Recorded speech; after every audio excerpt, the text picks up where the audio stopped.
मंगला काली भद्रकाली कपालिनी दुर्गा क्षमा धात्री स्वाहा नमस्तुते। साधु बाबा, ओ साधु बाबा। क्या बात है बच्चा?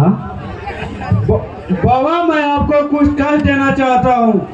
कष्ट की क्या बात है बच्चा, निसंकोच कहो। नारायण नारायण। डाकू भवानी सिंह इस रास्ते से गए हैं बाबा। हाँ, आज भी वह कंबल और शंख लेकर गया है और मंदिर से भगवान राम की मूर्त भी चुरा के लेके गया, जिसमें बहुत से हीरे जड़े हुए थे।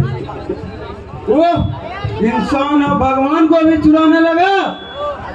बड़ा शरारती डाकू है वह। उसका अत्याचार से पूरा इलाका कांप उठा है। सामान तो सामान, अब भगवान को भी चुराने लगा। मैं उसे खत्म करके ही दम लूंगा। उसका अड्डा कैसे खत्म करोगे बच्चा? उसके पास काफी गोला बारूद है। खाली हाथ तुम उसका मुकाबला कैसे करोगे? मैं खाली हाथ नहीं आया हूँ बाबा।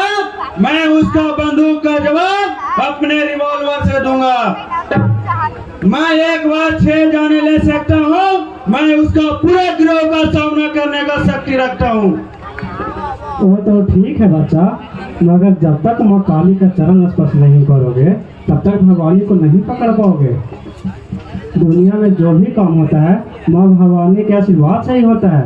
इनको चरण स्पर्श कर लो बच्चा। आप ठीक ही कह रहे हैं बाबा। मैं काली माँ को पूजा अपना कर ही लेता हूँ। रुको रुको रुको रुको, बंदूक लेकर पूजा नहीं किया जाता बच्चा। उसे चमड़े के कवर में रखा जाता है जो बहुत ही अशुद्ध होता है, और अशुद्ध चीजें लेकर माँ काली की पूजा नहीं की जाती। इससे काली माँ रुष्ट हो सकती है। रिवॉल्वर रखे तो बच्चा। साधु बाबा, मैंने रिवॉल्वर रख दिया। आप थोड़ा हाथ पैर भी खोलो बाबू।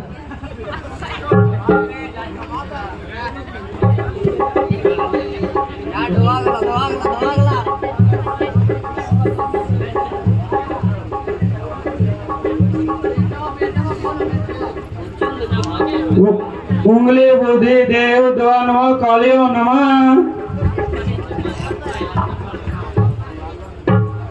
Hands up. भवानी सिंह हाजिर है। अगर जरा भी मिलने की कोशिश की तो मौत के घाट उतार दिए जाओगे। लेकिन यह छल है, यह धोखा है। छल के बल पर बहादुर बनना कहता है। भवानी सिंह, तूने छल से मेरा रिवॉल्वर छीना है। छल ही तो किया है ना मैंने। इनसे कौन सी बड़ी बात है? कर्ण को मारने के लिए महाभारत में कर्ण से कवच कुंडल छल से ही लिया गया था। अब बोलो, बड़े ठीक है। हाँ करा थे इंस्पेक्टर। भवानी सिंह का अड्डा खत्म करोगे तुम? लेकिन यह तुम्हारी हरकत बहुत महंगी पड़ सकती है भवानी सिंह। खामोश इंस्पेक्टर, मेरे सामने कानून की कमी बातें मत करना, वरना बेमौत मारे जाओगे। क्या आसान और क्या कठिन, इसका भेद तुम्हें अच्छी तरह मालूम है भवानी सिंह। अगर तुझे मालूम होता तो तुम यहाँ कभी नहीं आते इंस्पेक्टर। कहो कहो तो जला डालू तेरी इस वर्दी को। तुम एक वर्दी को जला सकते हो भवानी सिंह, लेकिन लाखों वर्दियां तुम्हारे जीना आराम कर देगी। तुम ज्यादा से ज्यादा एक पुलिस इंस्पेक्टर को मार सकते हो, लेकिन कानून को नहीं। बहुत से पुलिस स्टेशन यहाँ धमकेंगे और कानून को जिंदा रखेंगे। भवानी सिंह के सामने कानून की कभी बातें मत करना इंस्पेक्टर, वरना तुझे जिंदा जला डालूंगा। तुम्हारे कानून में कोई शक्ति नहीं है। तुम अपने कानून के मुर्दे वाला कफन धो रहे हो। मैं मजबूर हूँ भवानी सिंह, मेरे मजबूरियों का पर ध्यान देना या न देना ये तुम्हारा काम है। अधिक से अधिक तुम मुझे गोली मार सकते हो, लेकिन कानून को नहीं।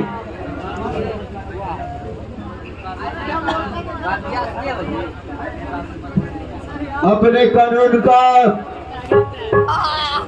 कानून का ज्ञान मत दो इंस्पेक्टर। यह मत बोलो कि तुम्हारा कानून से हमारा कानून बेहरम है।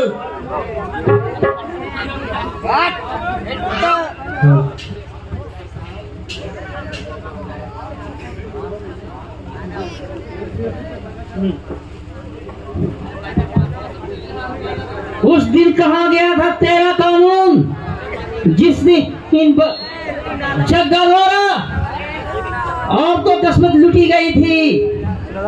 उस दिन कहा गया था तेरा कानून, जब मेरे बाबा को गोलियों से छलनी कर दिया गया था। तेरा कानून उस दिन कहा गया था, जब एक डॉक्टर के अरमानों का कत्ल हुआ था। जो किया law is enemy of murder against murder, हत्यारा का दुश्मन और हत्या का खिलाफ होता है। एक दिन जग्गा सिंह में कानून के गिफ्ट में था, लेकिन मिल न रहने के कारण वह भाग निकला। यानी तुम्हारे कानून के पास शक्ति होती तो वहाँ तुम्हारे पास कभी नहीं भाग पाता। तुम्हारे कानून में कोई शक्ति नहीं है।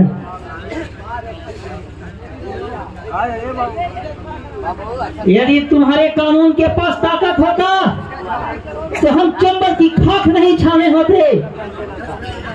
हम डाकुओं का होना कानून की कमजोरी है। तुम्हारा कानून जब तुम्हारी रक्षा नहीं कर सकता तो हमारी क्या करता? यही सोचकर मैंने बंदूक उठाया। मैं काली माँ का सौगंध खाकर कहता हूँ कि मैं अपनी जगह का हाथ अपनी इन हाथों से करूंगा, और जो शक्ति मेरी इन भुजाओं में है वो तेरे कानून में नहीं। यही तो तुम्हारी भूल है भवानी सिंह। कानून की शक्ति असीमित है। Stand up of law is playing river again. कानून की शक्ति असीमित दरिया के समान होता है। दरिया की शक्ति के आगे समुद्र की शक्ति छीन हो जाती है। उसी तरह से आपका कानून है इंस्पेक्टर साहब। कानून के शिकंजे बहुत कठोर होते हैं। हम उन शिकंजे को चकनाचूर करना बहुत अच्छी तरह से जानते हैं। इंस्पेक्टर, यह मत बोलो कि हमारा शिकंजा तोड़ना तुम्हारा मुश्किल हो जाएगा। ये भूलने की कोशिश मत करो कि तुम मेरे शिकंजे में कैद हो, और हम तुम्हें कुछ भी कर सकते हैं। मुझे इसकी परवाह नहीं है। आज तुम मुझे मार डालोगे, कल मेरी जगह कोई दूसरा पुलिस ऑफिसर यहाँ पीछे कर पहुंचेंगे लेना। और तुम्हें